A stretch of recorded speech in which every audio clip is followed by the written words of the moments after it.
খাচ্ছে, ইউপিতে মার খাচ্ছে, রাজস্থানে মার খাচ্ছে, দিল্লিতে মার খাচ্ছে, আরো কত রাজ্যে মার খাচ্ছে, জি আরো খাবে। এরপরেও মুসলমানরা একদিন জিতবে, তবে গায়ের শক্তি দিয়ে নয়। আর কোন কালেই মুসলমানরা গায়ের শক্তি দিয়ে যুদ্ধ করে জিতেনি, মুসলমানরা জিতেছে তাদের ঈমানের বলে। আসল বল কোনটা? জোর করে বলেন। হ্যাঁ, জিতবে সেই দিন মুসলমানরা যেদিন মৃত্যুকে জয় করতে পারবে। কথা শুনছেন? যতদিন মুসলমানদের ব্রেনে এইটা খেলা করবে যে আমি যুদ্ধও করব, আবার বউ বাচ্চার কাছে ফিরেও আসবো, ততদিন মুসলমানদের জয়। যেদিন মুসলমান বাড়ি থেকে বার হবে আর ভাববে আল্লাহ শাহাদাতের মউত তুমি নসিব করে দাও, যেদিন মুসলমান মনে করবে যুদ্ধের জন্য বার হয়ে যে আমার নাকে আল্লাহর জান্নাতের সুগন্ধি লাগছে, সেই দিন আল্লাহ মুসলমানদের মাথায় জয়ের টুপি পরিয়ে দেবে।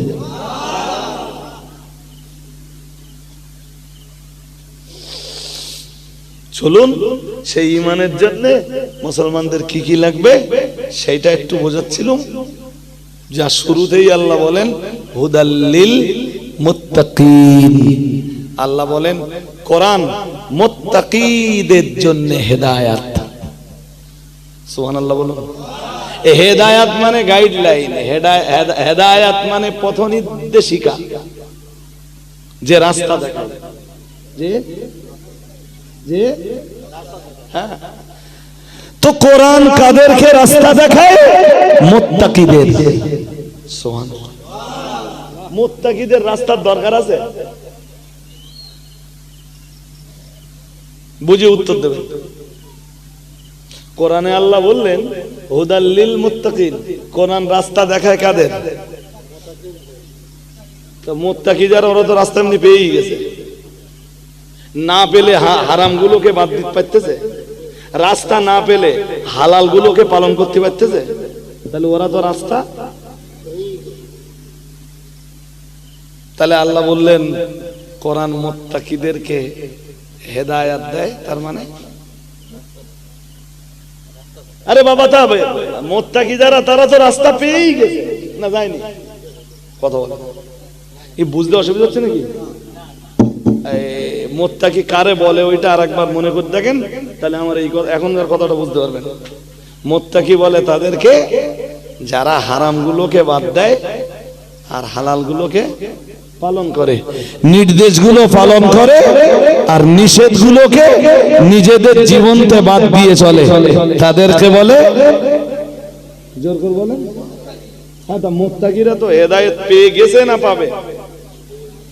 পেয়ে গেছে তো। তা আল্লাহ বলতেছেন কোরআন মুত্তাকিদের জন্য হেদায়েত, তার মানে এর দুই তাফসীর। প্রথম তাফসীর আস-সাইরিনা ইলা তাকওয়া, এজন্যই মুফাসসিরিনে হযরতরা, তাফসীর কারকরা পরিষ্কার করে তাদের তাফসীরের কিতাবগুলিতে লিখে দিয়েছেন হুদাল্লিল মুত্তাকিন আই আস-সাইরিনা ইলা তাকওয়া। যার বাংলা মানে হলো কোরআন তাদেরকে হেদায়েত দেয়, হেদায়েতের ইচ্ছা রাখে যারা, হেদায়েত হওয়ার চাহিদা যাদের আছে, কোরআনের কাছে তারাই হেদায়েত পায়। আর একটু মন খুলে বলেন কি আছে বলেন? কারা?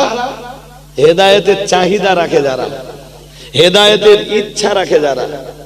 আরে কোন লোকের হেদায়েতের ইচ্ছা নেই, তো এই মজলিসে বসে 2 ঘন্টা 4 ঘন্টা কেন, যদি 40 দিন 50 দিন 1 বছর 5 বছর 10 বছর ধরে ওয়াজ শোনে, আর ওর হেদায়েতের যদি ইচ্ছা না থাকে, হেদায়েত হবে নাকি? জোর করে বলে না। তাহলে ওয়াজ শোনার আগে কি দরকার? হেদায়েতের ইচ্ছা দরকার। কি দরকার? কোরআন শুনবার আগে কি দরকার? তুমি কোরআন শুনতে বসবার আগে তোমার ভিতরে মন তৈরি করতে হবে যে আমি হেদায়েত হব, কোরআন থেকে যেটা পাবো সেটা আমার জীবনে বাস্তবায়ন করব, তবেই কোরআন তোমার জন্য হেদায়েত। সুবহানাল্লাহ। আরেকটু মন করে বলুন। আজ এই যে দেশ জুড়ে এত বেনামাজি আছে, নামাজি হয় না, এর মানে এইটা যে আলেমরা নসিহত করে যাচ্ছে, নসিহত করে কি করবে? জনগণের তো হেদায়েত নেওয়ার মতো চাহিদা নেই বলে হয় না। এই জন্য তো তাফসীরকারকরা ওই কথা লিখেছেন, সাইরিনা ইলা তাকওয়া, যারা তাকওয়া পর্যন্ত পৌঁছাতে চায় কোরআন তাদেরকে রাস্তা দেখিয়ে ওই পর্যন্ত পৌঁছে দেয়। আরেকটা মন খুলে, এর দ্বিতীয় তাফসীর, মুত্তাকিদের জন্য আর হেদায়েত দরকার হয় না, ওরা তো হেদায়েত পেয়ে গেছে। তাহলে কোরআন ওদের কিসের হেদায়েত দেয়? মুত্তাকিদেরকে কোরআন যে হেদায়েতটা দেয় সেটা হলো হুদাল লিল মুত্তাকিন, মুত্তাকিন যারা তাদেরকে কোরআন আল্লাহর জান্নাত পর্যন্ত পৌঁছে দেয়। কোন পর্যন্ত পৌঁছে দেয় বলেন? এইটাই তাফসীর। এই বুঝতে অসুবিধা হচ্ছে নাকি? হ্যাঁ, আমি বলো সুর করে বলো, বলতেছি না যে রাসূলুল্লাহ বলেছেন। এখন বলো খুব সুর করে বলার লোক বেরিয়েছে সমাজে, সুর করে বলতেছে আল্লাহ রসুল বলেছেন, আল্লাহ নবী বলেছেন, আল্লাহ বলেছেন, যা বলতেছে কোরআনেও নেই, যা বলতেছে হাদিসেও। সুর করে বলতেছে, যুবক মেতে যাচ্ছে, মাঝে মাঝে গজল দিচ্ছে, জনগণ পাগলা হয়ে যাচ্ছে। কিন্তু এই প্রথম থেকে যত কথাই আপনাদেরকে বললাম, সব কথার অথেন্টিক রেফারেন্স আপনাদেরকে দিয়েছি, আলহামদুলিল্লাহ বলুন। এবং উইদাউট রেফারেন্সে এক কথাও বলিনি, ইনশাআল্লাহ বলবো না। যাক, তাহলে কোরআন মুত্তাকিদের জন্য হেদায়েত। আল্লাহ পাকের কোরআন যেই নাই বয়ান করলো হুদাল লিল মুত্তাকিন, কোরআন মুত্তাকিদের জন্য হেদায়েত। আমরা জানো আল্লাহকে জিজ্ঞেস করলাম, ও রব্বুল আলামিন আল্লাহ, এই মুত্তাকি কারা? আল্লাহ মহান আল্লাহ নিজেই জবাব দিলেন, আল্লাযীনা ইউমিনুনা বিল গায়বি। আল্লাহ পাক রব্বুল আলামিন নিজেই মুত্তাকিদের সংজ্ঞা দিলেন। আল্লাহ পাক রব্বুল আলামিন মুত্তাকিদের ডেফিনাইটা নিজেই করে দিলেন। মহান আল্লাহ বললেন মুত্তাকি তারা আল্লাযীনা ইউমিনুনা বিল গায়বি। মহান আল্লাহ বললেন মুত্তাকি তো তারা যাদের ভিতরে 5টা গুণ আছে। আরেকটু মন খুলে বলে না, আগে যেটা আমার কাছে শুনতেছিলেন ওটা একদম সহজ সংজ্ঞা, যে ইমতিসালুল আওয়ামির ওয়া ইজতিনাবুন নাওয়াহি, নির্দেশগুলো পালন করো, নিষেধগুলো বাদ দাও, তাহলে তুমি মুত্তাকি হবা। এটা খুব সহজ বিষয়। তো আমার ওই কথার সাথে এই কোরআনের কথা সব মিলে যাবে পরে। দেখেন আল্লাহ বলেন যে মুত্তাকি হতে গেলে 5টা গুণ থাকতে হবে। কয় গুণ একটু বলেন? এই 5টা গুণ একটু মুখস্থ করে নিজে নিজে ভাবেন দিন যে আমি মুত্তাকি কিনা। মুত্তাকি না হলে জান্নাত পাবো না, মুত্তাকি না হলে জান্নাত। যেখানেই আল্লাহ জান্নাতের ঘোষণা দিয়েছেন সেখানেই আল্লাহ তার আগে অথবা পরে তাকওয়ার কথা বলেছেন। হাজিরিন মজলিস মনে রাখুন, মহান আল্লাহ জানিয়েছেন মুত্তাকি হতে গেলে 5টা গুণ দরকার। আল্লাহ পাক 1 নম্বরে জানিয়েছেন আল্লাযীনা ইউমিনুনা বিল গায়বি। মহান আল্লাহ জানিয়েছেন যারা গায়েবকে বিশ্বাস করে। মন দিয়ে শুনতে হবে, গায়েব কি এখনো বুঝতে পারেননি? গায়েব, গয়েন ইয়া বা বাবে, শুনছেন? গায়েব, গায়েব মানে সবাই বলে অদৃশ্যের ব্যাপার। আমি আপনার আর একটু পরিষ্কার করে বলছি, গায়েব ওই বিষয়গুলোকে বলা হয় যা পঞ্চ ইন্দ্রিয় দ্বারা গ্রাহ্য নয়। যা মুখস্থ করতে হবে, যা পঞ্চ ইন্দ্রিয় দ্বারা গ্রাহ্য নয়। ইন্দ্র কটা? মানুষের ইন্দ্রিয় কটা? চোখ দিয়ে দেখি, কান দিয়ে শুনি, জিভ দিয়ে স্বাদ নেই। কি করি? স্বাদ নেই। আর 3টে হয়েছে না? তাহলে নাক দিয়ে কথা বলেন, ঘ্রাণ নেই, নাক দিয়ে সব ঘুমোচ্ছে পেছনে নাকি? হ্যাঁ ছোট ভাই ঘুমোচ্ছে নাকি? সে কি ওরাম করলে তো আর ওইভাবে বসার সিস্টেম নেই মজলিসে, হাত পা ছেড়ে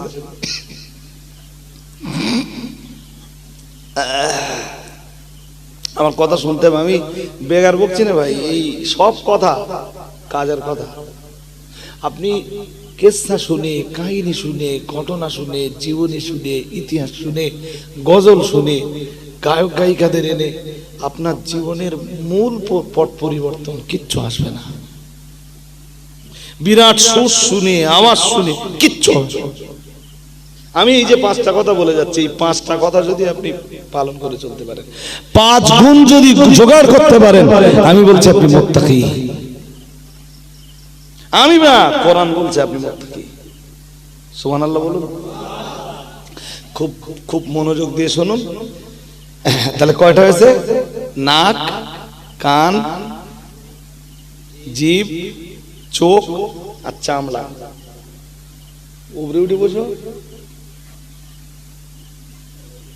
আপনি উপরে উঠে বসেন স্যার। কি কি বলেছি বলেন তো?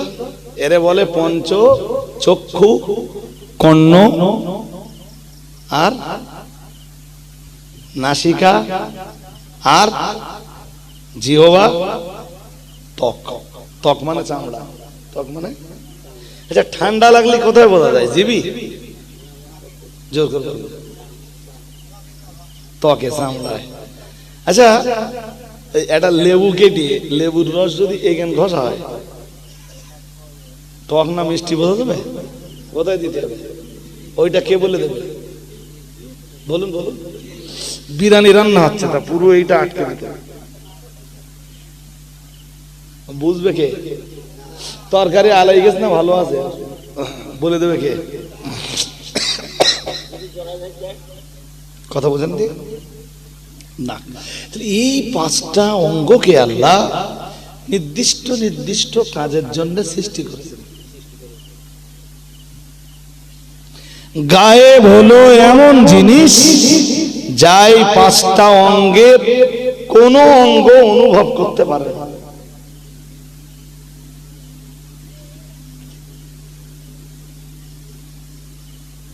কথা শুনছেন নাকি? গায়েব কি?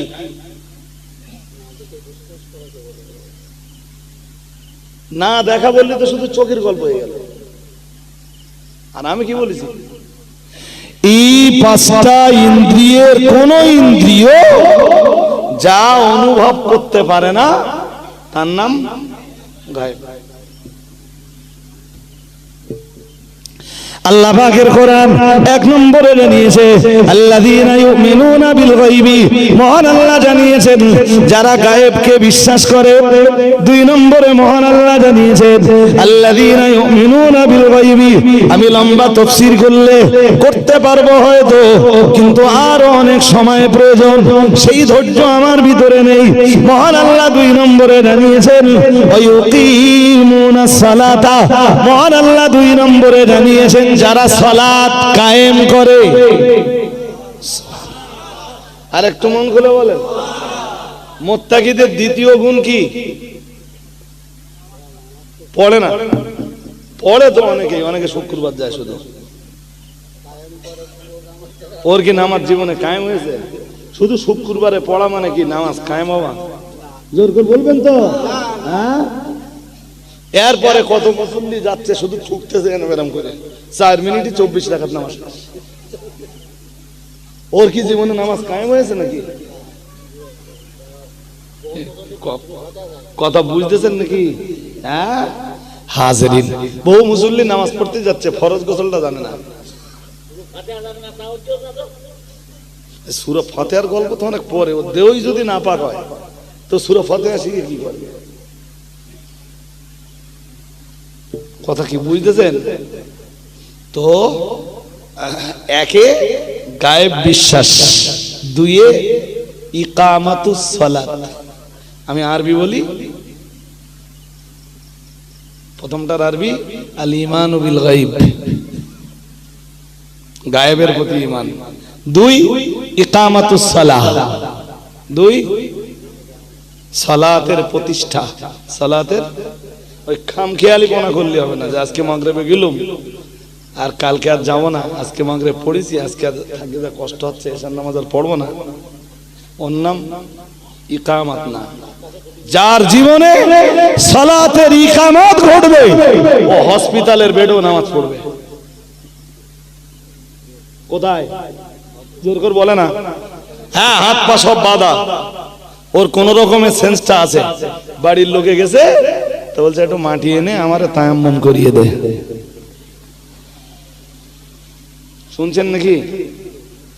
এরম লোক আমার চোখে আমার দেখা আছে, হাত পা সব বেডে বাঁধা। বলো ওই হালাতেই বলছে আমার একটু তায়াম্মুম করিয়ে দে, নামাজের সময় হয়েছে না, আমি নামাজটা পড়ে নেই।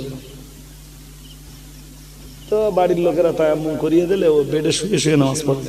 ওর নাম ইকামত, ওর নাম আয়লা ঝড়ের দিনও ফজরের ওয়াক্তে উঠে পড়েছে। কি ঝড়, লোকজন বেরোতে পারতে না চাচা উযু করতে,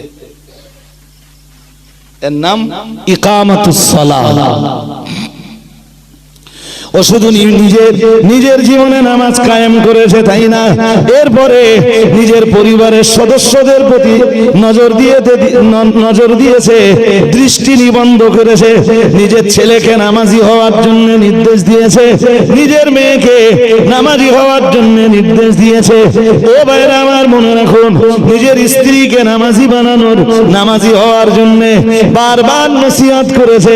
নিজের ছেলের জীবনেও নামাজ কায়েম হয়েছে, মেয়ের জীবনেও নামাজ কায়েম হয়েছে, কিন্তু অবদানটা আসলে এই বাড়ির গার্জিয়ানের। নিজেও নামাজ আদায় করেছেন, পরিবারের সদস্যদেরকে নামাজ আদায় করাচ্ছেন, এই মানুষটাই তো নামাজ প্রতিষ্ঠা করতে পেরেছেন। আমরা যেন জিজ্ঞেস করলাম আল্লাহ মুত্তাকি হওয়ার জন্য কি কি লাগবে? মহান আল্লাহ 1 নম্বরে বললেন, 1 নম্বরে লাগবে আল ঈমানু বিল গায়ব, গায়েবের প্রতি বিশ্বাস। আমরা যেন বললাম আল্লাহ এরপরে কি লাগবে? মহান আল্লাহ বললেন ইকামাতুস সালাহ, যার বাংলা মানে হলো নামাজের ইকামাত। কি লাগবে?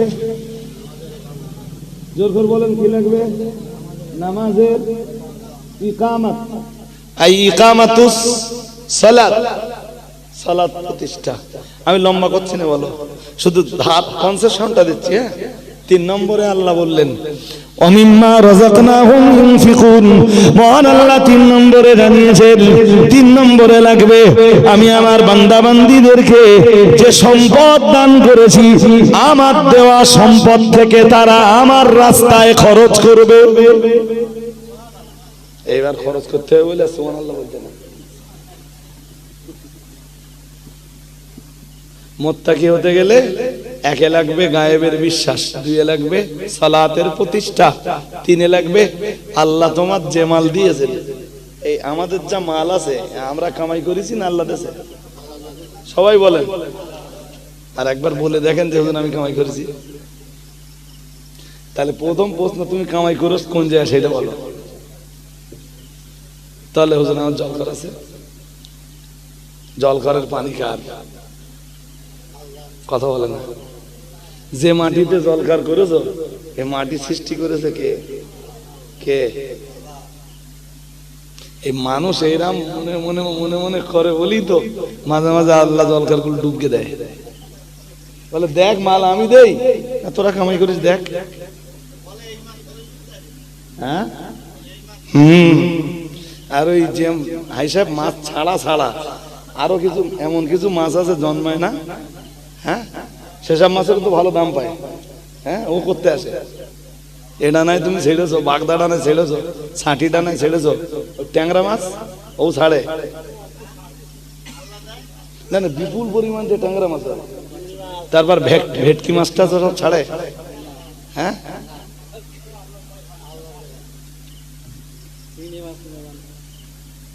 আল্লাহ দেওয়া চিংড়ি মাছও আছে না? আছে। ওই তো হাইসাব বলতেছ তো, লোক তো জলকারের সাথে যুক্ত, আমি তো যুক্ত না, তাহলে ও লোক ভালো বলতে পারবে। জি, তাহলে আমরা কামাই আল্লাহ আমাদের নির্দেশ দিয়েছেন আমরা কাজ করি, কিন্তু সম্পদ দেয় কে? জোর করে বলো, আল্লাহ দেয়। আল্লাহ পাক ওটাই বলেছেন, ওমিম্মা রাযাকনাহুম ইনফিকুন।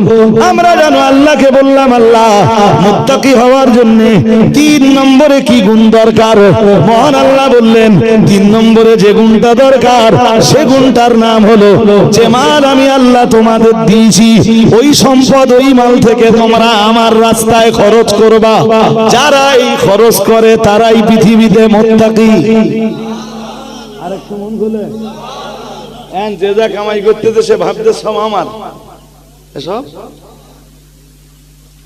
মসজিদওয়ালারা চাতি আসতে তারকা দেয় না, মাদ্রাসাওয়ালারা আসতে তারকা চাগা চোখ গরম করতেছে, সবাওয়ালারা যাচ্ছে টাকা বছর কবার সভা দিতে হয় তোকে।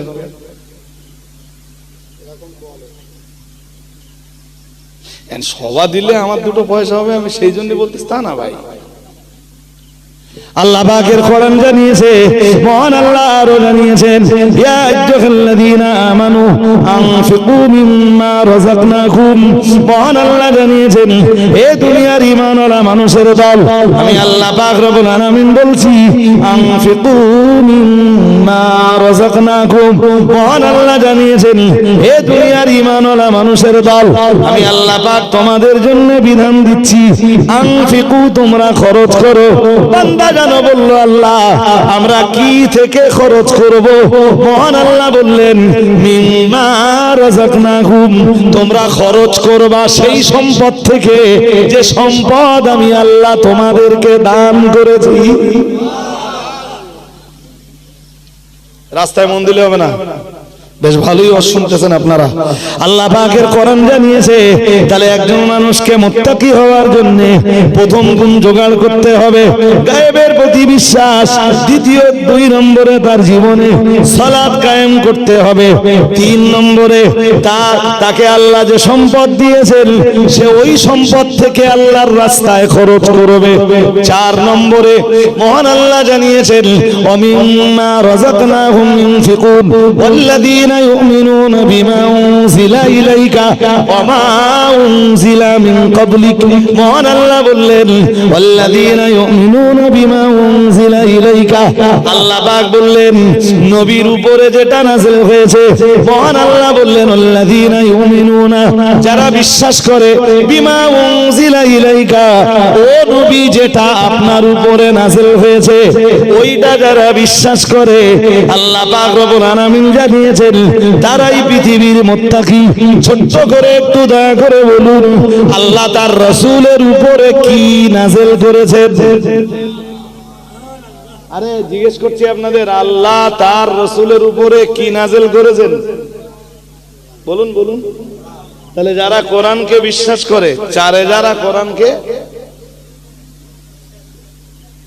জোর করে বলেন, একটু একটু না পুরোপুরি? খানিকটা খানিকটা? পুরো কোরআনকে যারা বিশ্বাস করে, এটা হলো 4-এর ক। 4-এর খয় মহান আল্লাহ আবার জানিয়েছেন, আল্লাহ পাক জানিয়েছেন ওয়াল্লাযীনা ইউমিনুনা বিমা উনজিলা ইলাইকা ওয়া মা উনজিলা মিন ক্বাবলিক। মহান আল্লাহ জানিয়েছেন 4-এর খয়, আল্লাহ জানিয়েছেন ওয়া মা উনজিলা মিন ক্বাবলিক। আর কোরআনুল কারীমের আগে যেসব আসমানি কিতাব নাযিল হয়েছে ওই কিতাবগুলোকেও যারা বিশ্বাস করে, সুবহানাল্লাহ বলেন। 4-এর কয় কোরআন, 4-এর কয় কোরআন, খয় অন্যান্য কিতাব যেগুলো আসমান থেকে নাযিল হয়েছে। এই সব কিতাব যারা বিশ্বাস করে, আমরা যেন বললাম আল্লাহ মুত্তাকি হতে গেলে আমাদের আর কি গুণ জোগাড় করা লাগবে? মহান আল্লাহ বললেন আর একটা গুণ তোমাদের জোগাড় করা লাগবে। আমরা বললাম কি? মহান আল্লাহ বললেন ওয়াবিল আখিরাতি হুম ইউকিনুন।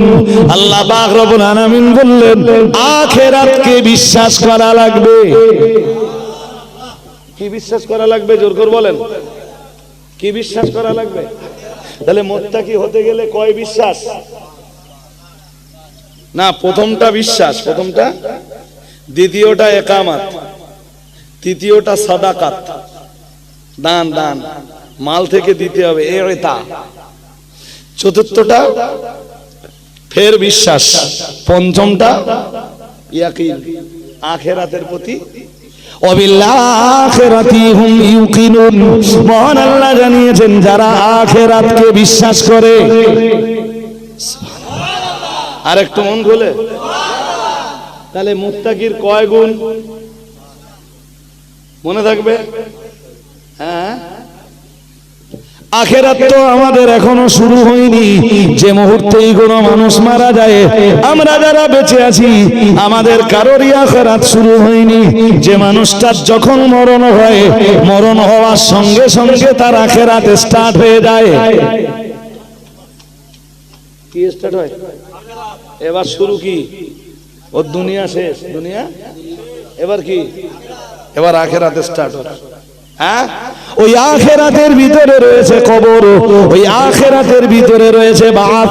বাসের মর্ম হলো কবর থেকে একদিন উঠতেই হবে। ও ভাইরা আমার মনে রাখুন, ওই আখিরাতের ভিতরে রয়েছে কবরের শান্তি অথবা শাস্তি। কেউ কবরের ভিতরে শান্তিতে থাকে, আর কেউ কবরের ভিতরে শাস্তি পায়। কবর কারোর জন্য জান্নাতের বাগান, আবার কারোর জন্য জাহান্নামের কূপ। ওটা ওই আখিরাতের অন্তর্ভুক্ত। ও বাবাজিরা ভাইরা, নির্দিষ্ট একটি সময়কাল পর্যন্ত সবাইকে আখিরাতে মানে কবরের ভিতরে থাকতে হবে, এটা আখিরাতের অন্তর্ভুক্ত। ফের মনে রাখুন, নির্দিষ্ট এক সময় অতিবাহিত হয়ে যাবার পর কবর থেকে সবাইকে উঠতে হবে। আল্লাহ পাকের কোরআন এবং রাসূলের হাদিসের ভাষায় যেটাকে বলা হয় বাস, মহান আল্লাহ জানিয়েছেন ইয়া আইয়ুহান নাসু ইন কুনতুম ফি রাইবিন মিনাল বাসি। মহান আল্লাহ জানিয়েছেন, হে দুনিয়ার মানব মণ্ডলী, আমি আল্লাহ পাক রব্বুল আলামিন বলছি, যদি বাসের উপরে মানে পুনরুত্থানের উপরে তোমাদের কোনো অবিশ্বাস হয়, তোমরা জেনে রাখো ফাইন্না খালাকনাকুম মিন তুরাবিন। মহান আল্লাহ জানিয়েছেন, নিশ্চয়ই আমি আল্লাহ তো তোমাদেরকে মাটি দিয়ে তৈরি করেছি। তোমাদেরকে মেরে যদি ফের মাটির ভিতরে ঢোকাতে পারি, তো পুনরায় কেন আমি আল্লাহ তোমাদেরকে জিন্দা করতে পারবো না? অতএব এই বাস পরকালের অন্তর্ভুক্ত। কবর থেকে একদিন উঠতেই হবে, এই জিনিস পরকালের অন্তর্ভুক্ত। অবশ্যই তোমরা এটাকেও বিশ্বাস করো। এরপরে হাসরের ময়দানে আল্লাহর আদালতের সামনে দাঁড়াতে হবে, তামাম জিন্দেগির হিসাব নিকাশ দিতে হবে। আল্লাহ পাক কারোর জন্য জান্নাতের ফয়সালা দিবেন, যা কারোর জন্য জাহান্নামের ফয়সালা দিবেন। জান্নাত আছে, জাহান্নাম আছে, এই মৃত্যুর পর থেকে নিয়ে যা যা আছে সবগুলোকে বিশ্বাস করার নাম পরকাল বিশ্বাস। আর এই পরকাল বিশ্বাস যারা করে, 5 নম্বরে পরকালকে যারাই বিশ্বাস করে তারাই মুত্তাকি। মুত্তাকি কারা, কি বোঝা গেছে না যায়নি? জোর করে বলেন, কয় গুণ? 5 গুণ। কয় গুণ? 5 গুণ। এই 5টা সিফাত বা 5টা গুণের যা ব্যাখ্যা, সে আমার পক্ষে আজ আর করা।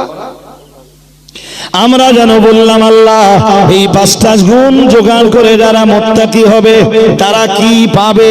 আল্লাহ তাদের ব্যাপারে আপনার কোনো বক্তব্য?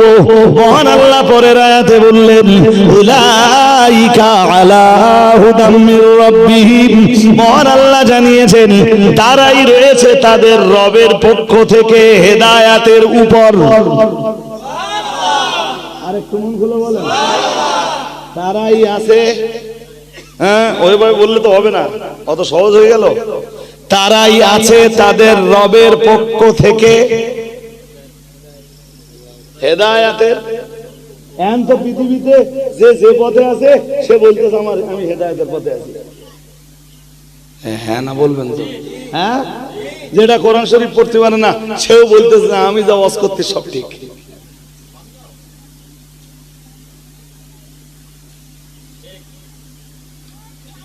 যেটা কোরআন পড়তে পারে না, হাদিস পড়তে পারে না, সেও তো স্টেজে উঠে বলতেছে যে আমি হেদায়েতের বাণী শোনাচ্ছি। সব কি হেদায়েত? কথা বলবা তো? হেদায়েত কোনটা, হেদায়াত কোনটা?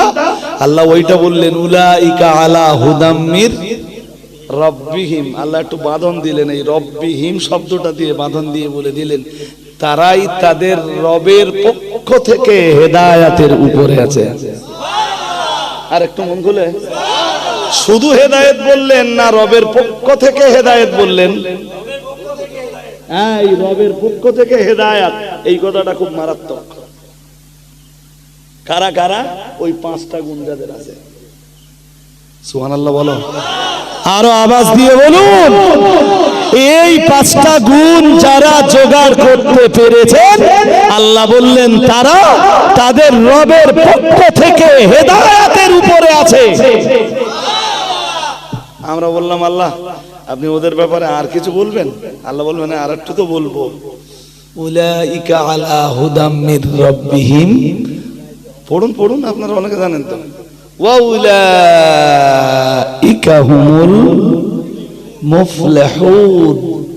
মুফলিহুন, আল্লাহ বললেন তারা তাদের রবের পক্ষ থেকে শুধু হেদায়েতের উপরে, তাই নয়, আল্লাহ বললেন তারাই সফলতার অধিকারী, তারাই জাহান্নাম থেকে নাজাত পাওয়ার যোগ্য, তারাই আমার জান্নাতের প্রকৃত হকদার। ব্যাস এই 5টা গুণ জোগাড় করুন। কি? আর এই 5টা গুণ জোগাড় করতে গেলে পরকাল বিশ্বাস করতে হবে, কবরের শান্তি শাস্তি, হ্যাঁ, আর কবরের শান্তি শাস্তি যেটা বিশ্বাস করবে, ওই এমনি নামাজি হয়ে যাবে, এমনি ধার্মিক হবে, এমনি রোজা রাখবে, এমনি মদ খাওয়া বাদ দেবে, এমনি দোট খেলা বন্ধ করবে, এমনি চুরি করা বন্ধ করবে, এমনি গালিগালাজ, হ্যাঁ সব বন্ধ হয়ে যাবে। যে লোকটা পরকাল বিশ্বাস করবে, ও সব বন্ধ হয়ে যাবে। ও তখন উলাইকা আলা হুদাম মির রাব্বিহিম ওয়া উলাইকা হুমুল। এই যে 5টা কথা বললাম আপনাদের, এই 5টা কথার উপরে না কয়েক ঘন্টা ধরে আলোচনা করা যাবে। তবে এইভাবে আমি সচরাচর কমই বলি, এই 5টা কথা আজকে আপনাদের কাছে বলে দিলাম। দক্ষিণ ভাবিয়ার মানুষ তো আমারে খুব চেনেন, এখানে বোধহয় আমারে চেনেন না এরকম কেউ, মোটামুটি চেনে। আর কেউ যদি না চেনে, ওটা আমার কপাল খারাপ। আমি কি তার দোষ দেবো যে তার কপাল খারাপ? अल्हम्दुलिल्लाह आज यहाँ तक रहेगा, फिर इंशाल्लाह आइंदा दिन একদম ঘরোয়া জলসা। কিন্তু এতটা মানুষ এসে আপনারা বসেছেন, আমি আপ্লুত। উঠে দাঁড়ান, একটু ছোট্ট করে সালাম পড়ি। ইয়া নবী সালাম আলাইকা,